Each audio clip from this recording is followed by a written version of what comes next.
Buenas tardes. Bueno, ¿Cómo andan? todo bien, ¿Todo bien? ¿Cómo va todo bien. estas semanitas? Deben estar siendo bastante intensas para ustedes, ¿no? Va para todos. Y venimos medio sí, bastante, con los exámenes y con los coloquios. Sí, a full, a full. Pero bueno, ya es el último tirón. Es muy cliché decirlo porque la verdad que es cierto. Pero bueno, la verdad no queda otra. O sea, es este mes complicado. Así que nada, chicos, síganle metiendo todas las pilas que puedan. No se den por vencidos, siempre hay posibilidad de recuperar, siempre hay posibilidad de una regularidad extraordinaria, lo que sea, pero sigan metiéndole que ya falta súper poco. Bueno, para arrancar con nuestra clase, que sería la última ya prácticamente de contenido, primero que nada me gustaría hacer un paso por todo lo que van a ser los exámenes y todas las instancias y las fechas que tenemos que tener en cuenta que son importantes para ahora. Y después ya sí, por supuesto, empezamos con la clase como tal. Acá les anoté más o menos las fechas que van a tener que tener en cuenta. El segundo desempeño va a estar habilitado desde la primera hora de mañana y la última hora de hoy. Yo les puse a partir del 12 para que cuente desde el martes a las 00. Y van a tener hasta el 18 para hacerlo con la misma modalidad que tuvieron el primero. O sea, fíjense que va a ser del 12 al 18, o sea, casi una semanita, digamos. Con la misma modalidad del primero, un multiple choice, con 4 quedan regulares, con 7 promocionan, si aprobaron el primer desempeño, y van a tener, bueno, ese multiple choice que se corrige en el momento. El próximo lunes justamente se nos suma que es feriado, pero de todas formas yo les voy a grabar una clase, sobre todo con lo último que estamos viendo ahora, para que tengan en cuenta sobre todo los casos prácticos de justamente identificar historias de usuario o requerimientos en realidad. Va a quedar grabada en la semana del campus, pero no vamos a tener un encuentro así como el de hoy, así en vivo, digamos. Y nos va a quedar la fecha para recuperatorios y etcétera del 19 al 23 y para el trabajo de promoción. Que yo les había dicho que el trabajo de promoción, bueno, fíjense, del 19 al 23 también es menos de una semana, pero lo que vamos a hacer con respecto a los que tienen la posibilidad de promocionar es que yo, en el momento en que les suba el segundo desempeño, les voy a subir también el enunciado del trabajo de promoción, para que los que resuelvan el examen el primer día puedan ir ganando tiempo justamente preparando el trabajo de promoción, pero sí va a estar habilitado el enlace para entregar ese trabajo a partir del día 19. El enunciado se va a subir junto con el segundo desempeño, pero con esto yo también me he visto que quizás alguien se ponga, no sé, a resolver el práctico de promoción sin haber resuelto todavía el segundo desempeño. Entonces, nada, justamente yo les voy a subir el enunciado para que el que haga el examen, el segundo desempeño, y vea que está en condiciones de aprobar, de promocionar, perdón, ya puede ir preparándolo tranquilo con tiempo y después simplemente tienen ese lapso de tiempo para publicarlo, ¿sí? Entonces, sí, yo justamente cuando cierre el segundo desempeño, que es el 18, voy a subirles un listado de los alumnos que están en condiciones de poder subir ese trabajo de promoción, o se los voy a comunicar por privado por el campus en realidad. Y por supuesto, bueno, que tengan en cuenta que solamente esas personas que hayan sido notificadas van a ser las que realmente puedan entregarme ese trabajo práctico de promoción. Y a su vez también esa semana se van a tomar los recuperatorios para el que necesite justamente recuperar el primero o el segundo parcial. Y la fecha del coloquio de promoción, o sea, la defensa de su trabajo práctico, va a ser el día lunes 25, o sea, de acá a 2 semanas más o menos, en ese rango de horarios que yo les puse ahí, entre las 18:30 y las 22. La idea es que sea una defensa oral muy breve, 10 minutos, no más que eso, incluso menos, en donde ustedes puedan dar cuenta de lo que hicieron, quizás responder alguna pregunta teórica sobre el práctico que hayan entregado, y bueno, revisarlo así en modo general, a ver que se han tenido errores, cuáles fueron esos errores y darles también una devolución de eso, para lo cual yo les voy a publicar más cerca de la fecha un formulario o un listado para que se vayan anotando para rendir el coloquio en esa fecha. Es prácticamente una de las únicas fechas que tenemos disponibles porque el 27, o sea, ya esa semana termina el cursado, digamos. Incluso yo el 27 ya tengo que cargarles a ustedes notas y condición ya listo. Si alguno de ustedes, por alguna razón, trabajo, lo que sea, no pueden hacer el recuperatorio en ese lapso de tiempo, me lo comunica y le buscamos una solución, por supuesto, pero inicialmente amoldarse a este horario entre las 18:30 y las 22 para dar su defensa de promoción. ¿Alguna duda con esto? Ninguna. Bien. Genial. Bueno, cualquier cosa, de todas formas me consultan, igual va a estar todo aclarado en el campus, esto que les estoy compartiendo acá, más en detalle para que lo tengan en cuenta, ¿sí? Bueno, y ahora sí, empezamos con, sí, son 3 semanas a full, vamos a estar una cosa atrás de otra, pero bueno, también es cierto que tienen un lapso de tiempo que ustedes también deciden si hacerlo el primer día o el último al examen. Eh, pero sí, son 3 semanas donde vamos a estar usted y yo a full, sí o sí. Pero bueno, último tirón, chicos, no pasa nada. Bueno, ahora sí, nosotros desde la clase pasada y de la anterior, venimos trabajando con la ingeniería de requerimientos, que habíamos dicho que es como una subrama de la ingeniería de software, que se encarga justamente de todo lo que es el estudio para la creación de sistemas de información.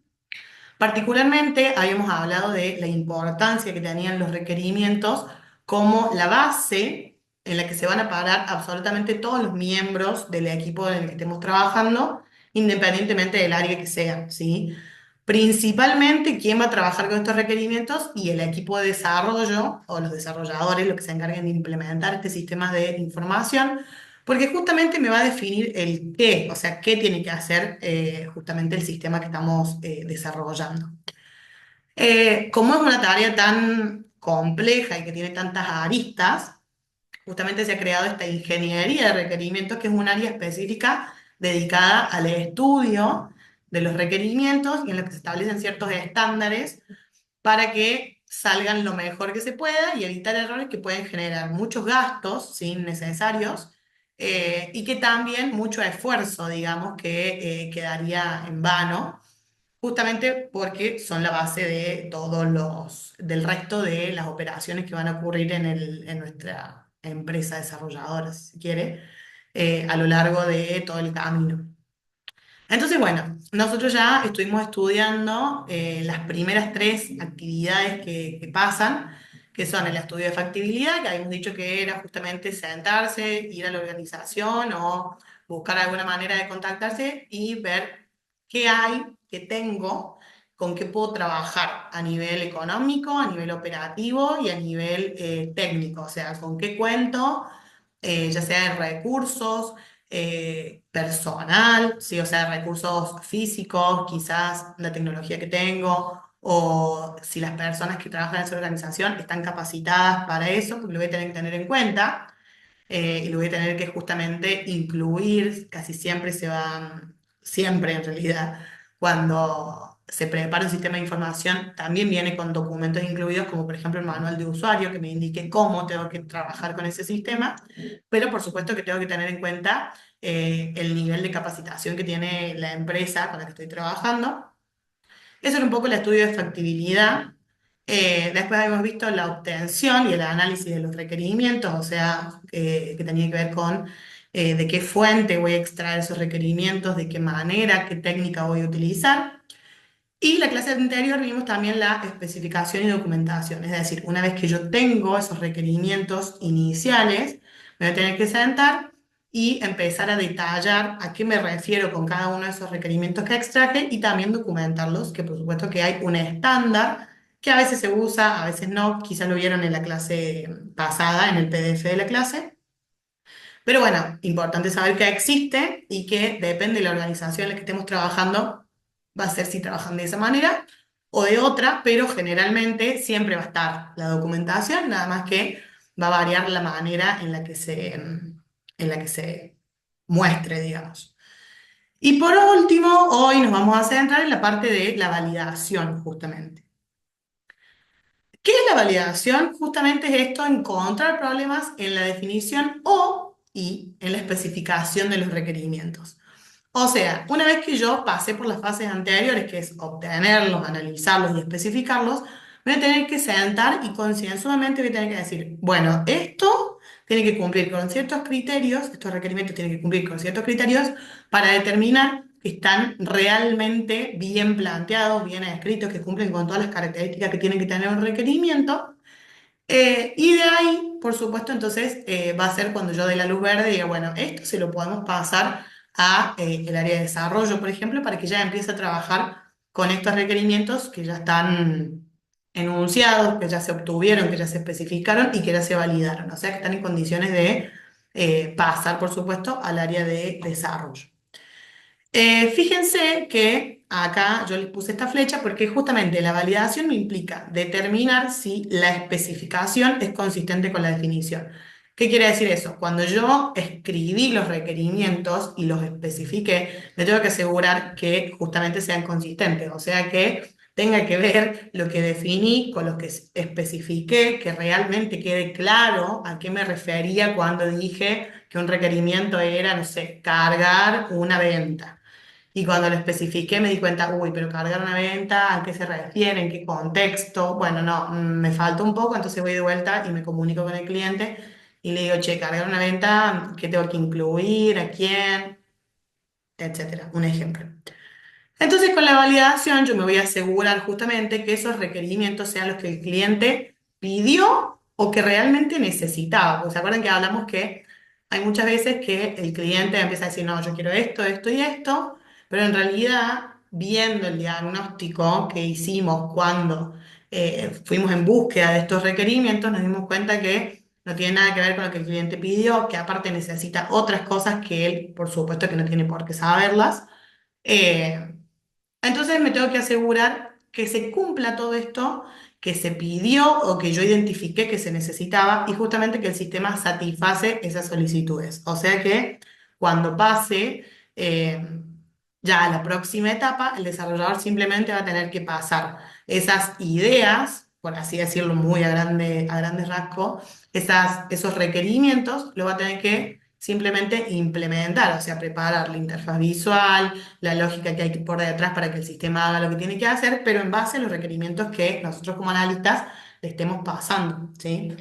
Generalmente también se puede trabajar no es que necesariamente va a haber una persona encargada de los requerimientos, otra persona encargada de implementar, muchas veces también van de la mano las tareas, pero es importante entender de dónde viene esta flecha que se retroalimenta, acá ven que dice especificación, validación. Bueno, yo especifico y después paso a la validación, pero esta validación puede requerir que se vuelvan a especificar los requerimientos y que se vuelva a hacer otra validación.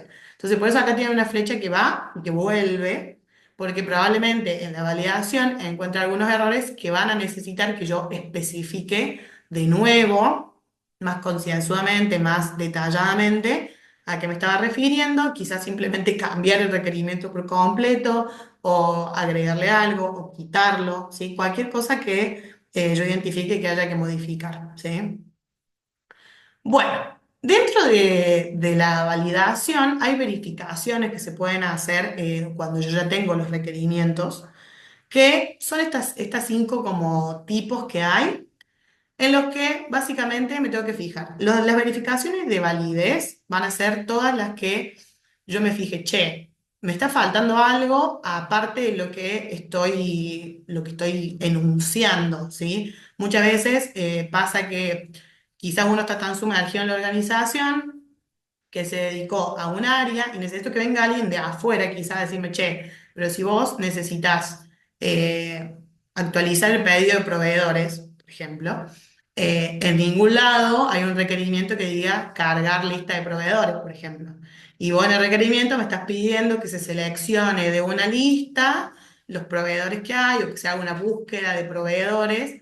Entonces, esas cosas que me faltan, digamos, que al principio no estaban planteadas como un requerimiento, porque capaz que el cliente justamente no lo va a ver de esa manera, de que le ve un analista y simplemente dice, che, yo necesito, bueno, tener, justamente hacer el pedido proveedor así automatizado, o sea que cuando haya, no sé, menos de 5 unidades, automáticamente se da el pedido al proveedor, se le manda un mail, por ejemplo. Y si simplemente sale ese requerimiento, a mí me está faltando la carga de esos proveedores en algún lado. Entonces, esa es una verificación de validez en donde justamente me doy cuenta que me está faltando algo, que tengo que agregar una funcionalidad adicional. Puede tener que ver con otra, o puede ser una simplemente que me di cuenta que faltó, que justamente el cliente probablemente no vea en su momento o no se dé cuenta de la importancia que tiene porque no tiene por qué saberlo. Volvemos a lo mismo. Verificaciones de consistencia son justamente que no haya contradicciones entre sí, tanto en la especificación con la obtención de requerimiento en un primer momento, o entre requerimientos, ¿sí? Que no se contradigan entre sí. La verificación de integridad habla justamente de que esté el todo de lo que se necesita y que se pidió esté incluido, ¿sí? Y las de realismo justamente hablan de ser realista, o sea, una vez, ¿se acuerdan que teníamos el estudio de factibilidad donde nosotros teníamos justamente una identificación de la tecnología con la que dispongo en la organización para poner en marcha mi sistema? Entonces, esto de realismo tiene que ver con decir, che, pero este sistema con el hardware que hay disponible no se va a poder, entonces o lo quitamos o conversamos con el cliente para decirle vas a tener que comprarte otra compu o lo que sea, ¿sí? El realismo tiene que ver eso, que ese sistema se pueda construir con la tecnología que hay, ¿sí? Y el último es la verificabilidad. ¿Qué quiere decir? Y esto es muy importante, que todos los requerimientos tienen que estar escritos de manera que después se pueda demostrar que el sistema lo puede cumplir. O sea, justamente, no ser tan, o sea, recuerden que los requerimientos son simples y concisos y se escriben de esa manera acotada, pero al mismo tiempo tienen que tener un contexto que me ayude después a verificarlo. Entonces, por ejemplo, si yo me quedo con un requerimiento que sea registrar venta, bien, buenísimo, como requerimiento así a grandes rasgos. Cuando yo le especifique, voy a tener que dar una descripción de eso para que después se pueda verificar que se cumple con ese requerimiento, porque si no queda muy ambiguo, no se interpreta como corresponde, el que lo implemente después al sistema, o sea, que se encargue de la codificación, no entiende muy bien qué tiene que hacer. Y sobre todo esto, que se pueda demostrar que el sistema cumple realmente con esos requerimientos. Esos son como los 5 tipos de verificaciones que hay a grandes rasgos. Hay varias técnicas justamente para validarlos.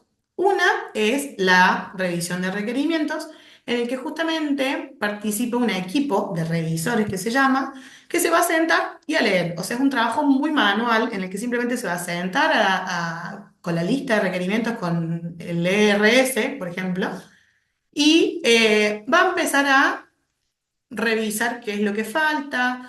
Obviamente va a tener en cuenta estos 5 tipos de verificaciones y puede justamente reunirse con el equipo de 2 maneras. La informal es simplemente sentarse y hablar con las personas que hayan estado involucradas en este sistema de información, que hayan obtenido estos requerimientos o que lo hayan especificado y discutir, ¿sí? O sea, me pongo a conversar y qué quisiste decir con esto y de qué manera lo podemos cambiar y una charla informal.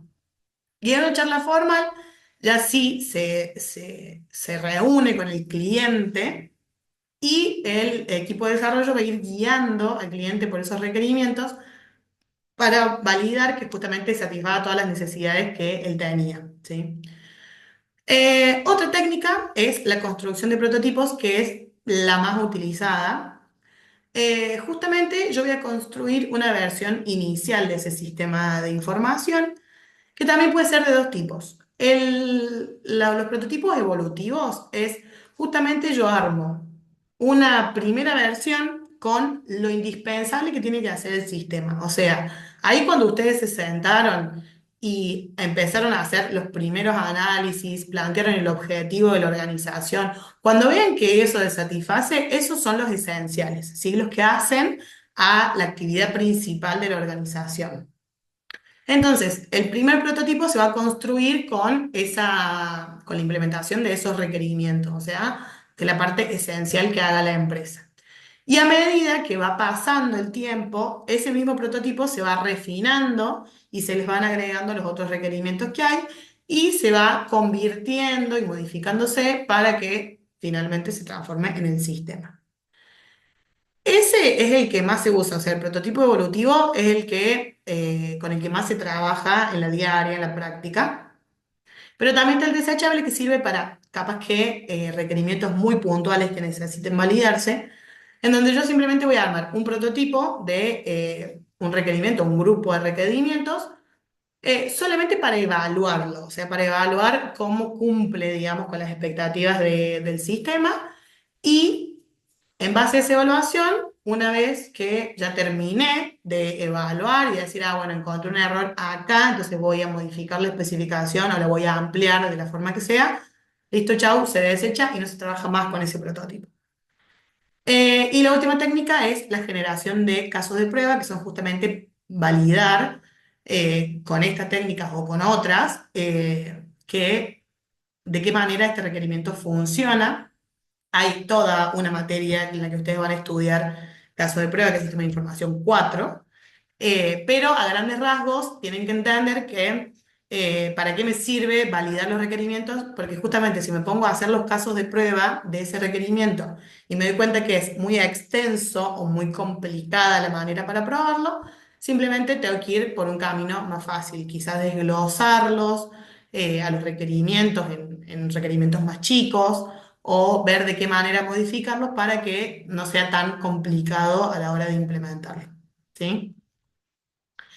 Bueno, y con eso concluimos con esta última actividad de la ingeniería de requerimientos y nos metemos en historias de usuario con metodología Scrum, que ustedes ya han visto algo de Scrum como metodología ágil, ¿no es cierto?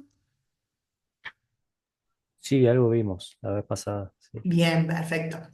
Eh, Simplemente en Scrum, ¿sí? Yo voy a tener algo que se llama Product Backlog, que es la pila del producto.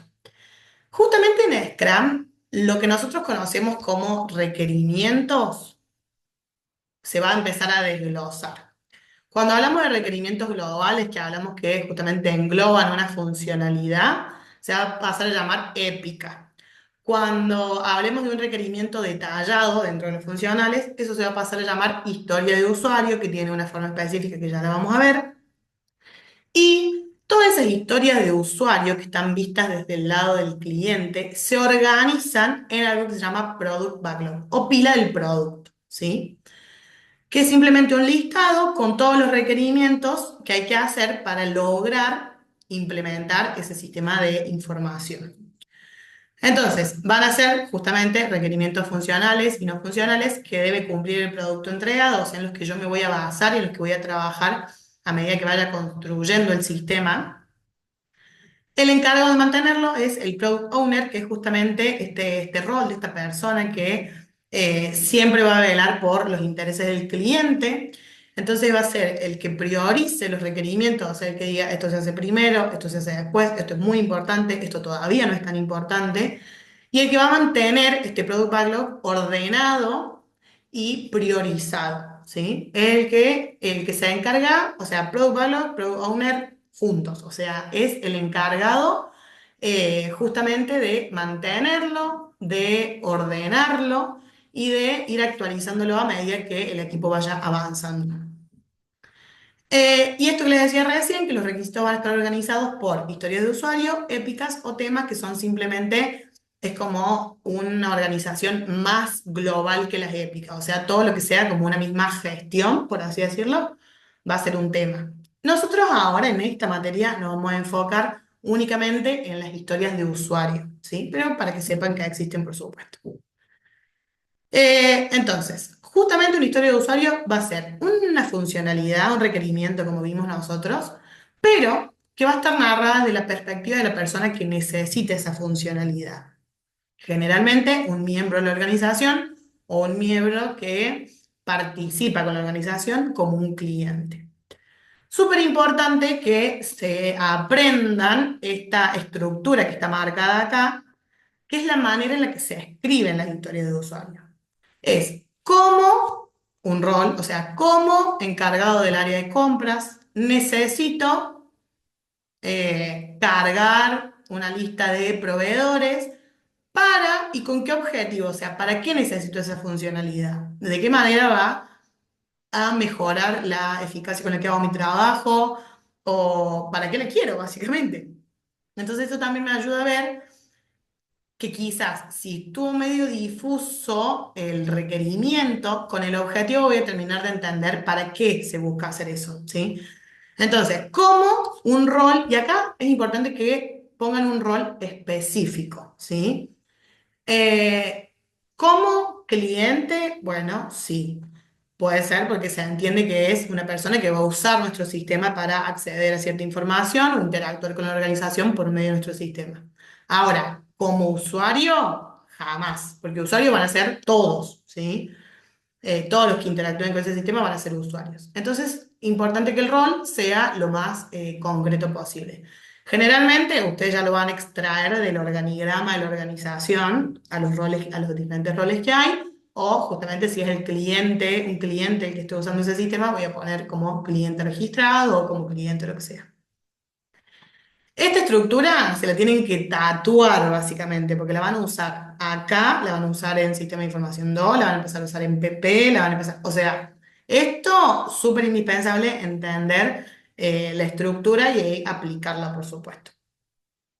Bueno, importante esto también, lo vamos a pasar medio rapidín por una cuestión de tiempo, pero después lo tienen más detallado en el apunte, por supuesto. ¿Qué características tienen las historias de usuario entre sí? Primero que son independientes unas de otras, o sea, cuando yo redacte una historia de usuario, tiene que cumplir una función y esa única función, o sea, solamente cumple esa tarea, por lo tanto va a ser independiente con otras. No quiere decir que no haya una comunicación entre ellas o que sí o sí no necesite primero de una para continuar a la otra. Pero se refiere a que cuando yo las redacte, ¿sí? Quede bien claro que son funcionalidades diferentes. ¿Ok?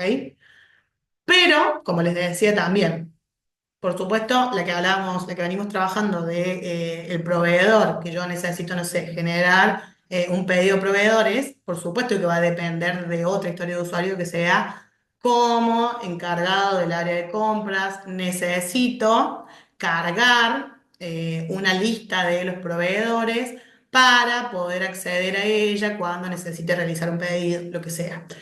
Por supuesto que van a necesitar que pase una para que pase la otra, a veces, no siempre, que es una dependencia que se llama, pero cuando yo las escriba son historias de usuario diferentes, ¿sí? Negociables, lo venimos hablando hace un montón también, por supuesto que se puede trabajar ya sea con el mismo equipo o con el cliente. Todo está puesto en discusión acá, ¿sí? Valorada por los clientes, eso es muy importante también, porque las historias de usuario generalmente se organizan eh, para que yo las cumpla en un cierto tiempo, que ya lo vamos a ver bien un poquito más adelante. Eh, pero cuando me enfoco mucho, quizás estoy trabajando en una historia de usuario que sea útil para el sistema como tal, pero no para el cliente, ¿sí? Entonces, siempre recuerda que la historia de usuario tienen que darle o aportarles algún valor al cliente. La característica de estimables debe ser una de las más importantes de las que sale acá, o sea, esta es recontra importante porque justamente hay todo un área de estudio también que es la estimación de las historias de usuario que me va a determinar justamente cómo voy de tiempo, ¿sí? Entonces yo tengo que decir, esta historia de usuario me va a llevar tantos puntos, porque a veces se miden por puntos, también lo van a ver más adelante, o tantas horas de trabajo. Entonces, por supuesto que yo necesito estimar cuánto tiempo me va a llevar y al mismo tiempo eso se va a ir refinando. O sea, quizás yo planteé algo que me iba a durar 20 horas de trabajo, como una historia muy difícil de hacer, pero en la práctica me llevó 5. Entonces eso me va a servir, es una diferencia muy grande, ¿no? Pero digamos, todo eso me va a servir para decir, che, entonces estimé muy grande, que a veces pasa también que uno, por no confiarse, estira, estira, estira y le da más tiempo por las dudas y a veces me llevaba menos tiempo de lo que pensaba y eso por supuesto va a tener que ver con que mientras más precisa sea mi estimación, más preciso también voy a hacer con los tiempos de entrega que tengo que cumplir con el cliente, por supuesto que es para quien estamos construyendo todo esto. Pequeñas quiero decir que justamente van a abarcar tareas concisas y cortitas. Y verificables se refiere a lo que habíamos hablado recién, que toda historia de usuario se tiene que poder probar para realmente comprobar que cumpla o satisfaga la necesidad para la que se planteó en un primer momento. Bueno. Y por último, los elementos que generalmente vamos a encontrar sí o sí en una historia de usuario, van a ver que hay más, o van a ver que hay menos, no, pero sí que hay más o que hay estas, que son justamente un ID, que es un identificador para cada historia de usuario, que eso queda a elección de la organización con la que trabajen. Generalmente se enumeran del 1 en adelante, pero por supuesto que queda a trabajar puntualmente con el equipo con el que estén en ese momento. El rol, que ya lo hablamos recién, es la persona que va a ejecutar esa tarea, digamos, la funcionalidad, que es justamente lo que quiero implementar, y mi razón o el resultado por el que lo hago. O sea, ¿qué voy a conseguir con esa funcionalidad que estoy implementando? Y me queda por acá justamente un breve resumen de esto que está acá, que primero que nada, lo que hablamos al principio, que son priorizadas y controladas por el Product Owner, que va a ser la persona que va a mantener justamente el Product Backlog, que es la lista de toda la historia de usuario, priorizada y controlada. O sea, va a decir, esto se hace primero y constantemente va a estar en comunicación con el resto del equipo y va diciendo, che, esto mira que ya lo tendrían que haber terminado, ¿cómo vamos con eso? Por supuesto que tanto como el Product Owner, tanto en el equipo no se va a meter, sino que el Scrum Master va a ser el que diga, che, recuerden que esta historia de usuario tenía que estar lista para tal fecha y es muy importante que esté. Entonces, bueno, ¿qué necesitan ayuda? ¿Cómo se puede colaborar? Bla, bla, bla, lo que sea que, las medidas que sea que tome el Scrum Master en ese momento. Se organizan en épicas, que esto yo les decía recién, busquen el paralelismo entre épica, requerimiento global, historia de usuario, requerimiento detallado, ¿sí?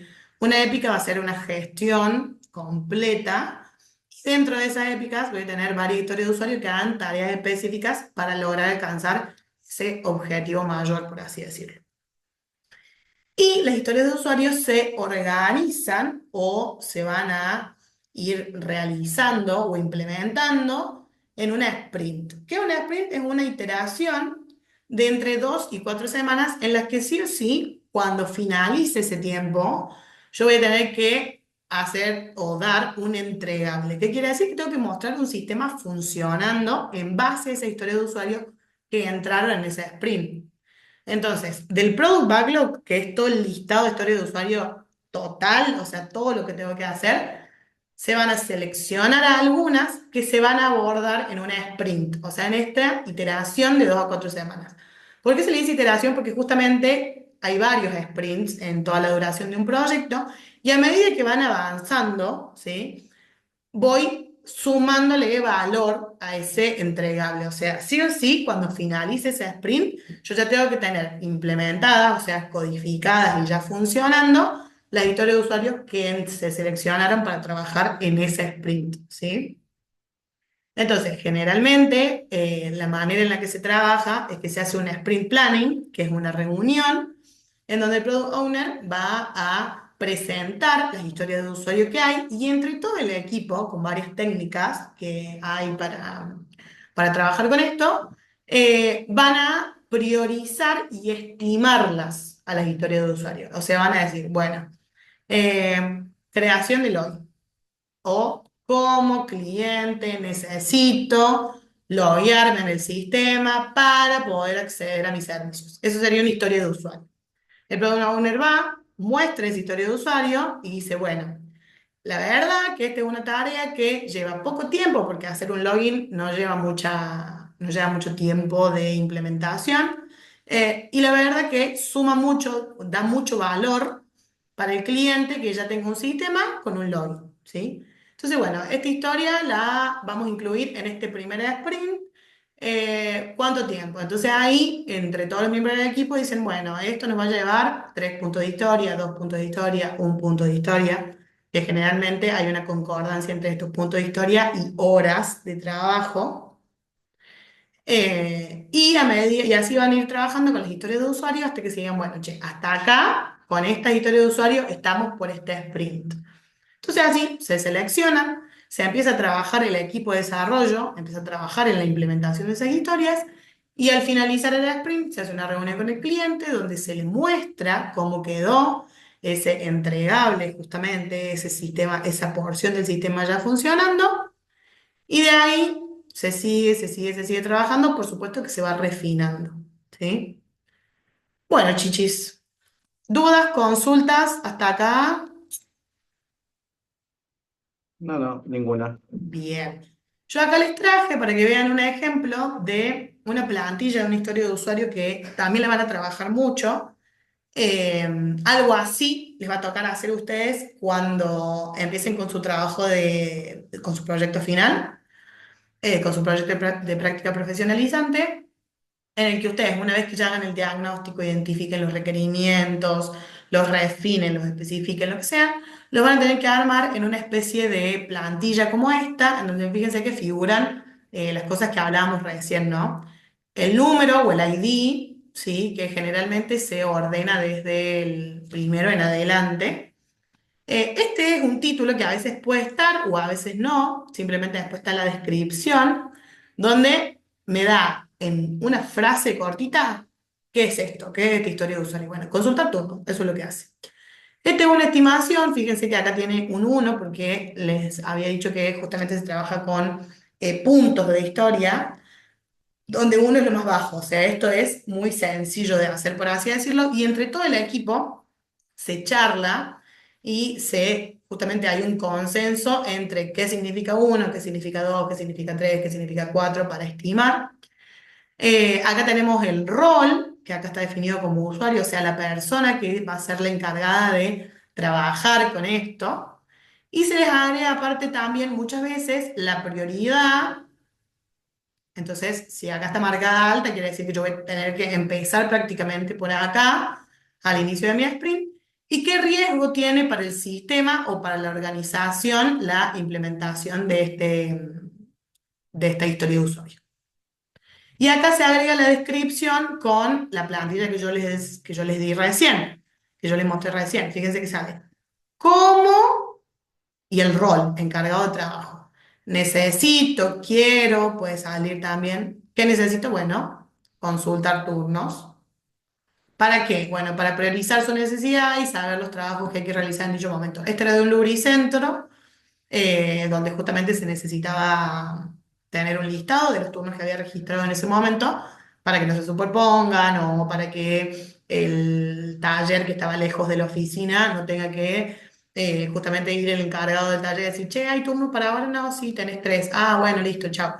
Entonces, para evitar eso, era un sistema donde se podía justamente compartir, trabajar en que funcionen diferentes terminales o estaciones, entonces que el encargado de turnos tenga, el encargado de trabajos tenga en la parte del taller una compu donde pueda entrar y consultar qué turnos hay y no tenga que andar movilizándose constantemente o comunicándose constantemente para preguntar si hay algún turno registrado.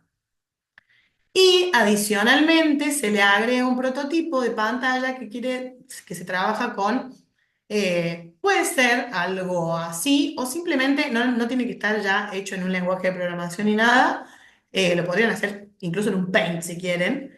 Y hay un montón de herramientas que están hechas para la creación de este tipo de plantillas o de estos prototipos, en donde simplemente yo voy a poner qué campos necesito, ¿sí? Que figuren, cómo necesito que se vea mi pantalla en base a todos estos requerimientos. Y acá al final salen los criterios de aceptación que vienen muy relacionados con la parte esta de validación que vimos hoy. O sea, yo con esta historia de usuario ¿Cómo verifico que haga lo que tiene que hacer? Hay algunos criterios de aceptación que van a ser más bien técnicos, que dice, por ejemplo, el usuario debe seleccionar uno de los tres campos y según la opción seleccionada debe aparecer el campo correspondiente. Esto, aparte de criterios de aceptación, también son como notas o como guiños para el equipo de desarrollo, en el que va a ver este prototipo y va a decir, claro, si yo tengo tres opciones de búsqueda, claramente no puedo buscar, marcar las tres al mismo tiempo, sino que tienen que ser opciones excluyentes entre sí, o sea que o pueda buscar o por patente, o por cliente, o por fecha, ¿sí? Y algunas cosas más, como por ejemplo que botones, que al presionar el botón de confirmar se redirija a otra pantalla o se notifique con un mensaje que la operación se realizó exitosamente, ¿sí? Todas cuestiones que al momento de implementarse y al momento de probar y de testear este sistema, diga, ah, ok, esta historia de usuario, con todo esto que te de aceptación, se cumplen, hacen lo que tienen que hacer, entonces estaba bien planteada y ya está incluso implementada. ¿Sí? Bueno, eso como para que lo tengan en cuenta, fíjense que salen algunas de las cosas que vimos recién en la parte de elementos y más. Eh, Así que bueno, estamos. Hablé un montón hoy. ¿Tienen dudas, chicos? ¿Consultas sobre algo? No, No, no, profe. nada. Bien. Entonces, ya tienen publicado ahí esto se lo voy a publicar ahora junto con el PDF de hoy, con el tema fechas. Y recuerden que entre la última hora de hoy, ya sí o sí a las 00 del martes, va a estar publicado el segundo desempeño para que lo empiecen a resolver y el enunciado del trabajo de promoción, no el link para entregarlo todavía, sino que simplemente el enunciado para que el que vaya resolviendo el segundo desempeño y le haya ido bien y que esté en condiciones de promocionar, pueda ir avanzando con eso, si les da el tiempo, por supuesto. Así que bueno, chicos, si no hay dudas ni consultas, eh, nos veremos directamente. Sí, en el parcial entra a partir de la clase Ay, qué 7 si mal no recuerdo, lindo, abuelo. ¿Qué pasa, hasta mamá? Se te va la a televisar, próxima. ahora vamos a ir a buscar el auto, a ver si está en el auto, ¿verdad? ¿Está en el auto? Un ruido ahí, listo. Eh, entonces, ustedes en el primer parcial tuvieron hasta la parte de todo lo que sería la teoría general del sistema. Sí. Entonces, a partir de acá, entraría más o menos desde donde nos encontramos nosotros, o sea, de la primera clase que tuvieron conmigo, que es todo lo que es cursogramas, requerimientos funcionales, no funcionales, especificación, historia de usuario, algo de Scrum, va a entrar ahí también en el segundo desempeño, roles, definiciones de Product Backlog, de qué es una historia de usuario, algunas relaciones que tengan que hacer ustedes en cuestión de formatos, quizás pueden tener un requerimiento planteado de una forma, entonces ustedes dicen, ah, ok, esto es una historia de usuario, esto es un requerimiento funcional, esto es un requerimiento no funcional, y sí cuestiones un poco más teóricas, ¿ok? Con la misma modalidad que han tenido el primero.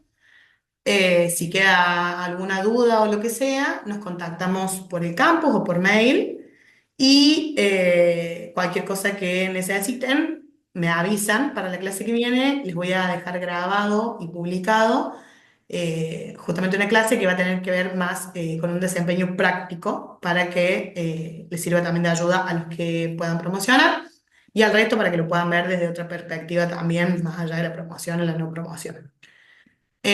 Bueno, estamos. El balanceado. El segundo parcial se autocorrige solo. Ya sabemos la Se nota del corrige momento. solo. Sí, sí, o sea, ustedes en el lapso de tiempo que lo hagan ya van a tener ahí la nota y con esa nota ya ustedes van a identificar si están en condiciones para hacer el trabajo de promoción o no, para que puedan ir avanzando y después en las fechas estipuladas simplemente lo publican si ya lo tienen listo. ¿Sí? Perfecto. Perfecto, profe. Muchas Bueno, gracias. chicos, el mayor de los éxitos para esta etapa Gracias. pesada, pero ustedes pueden, así Se viene que más heavy. sí. Se viene más heavy.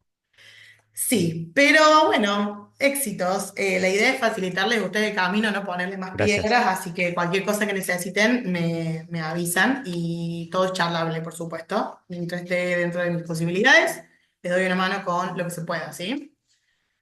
Eh, bueno, Perfecto, creo que estamos.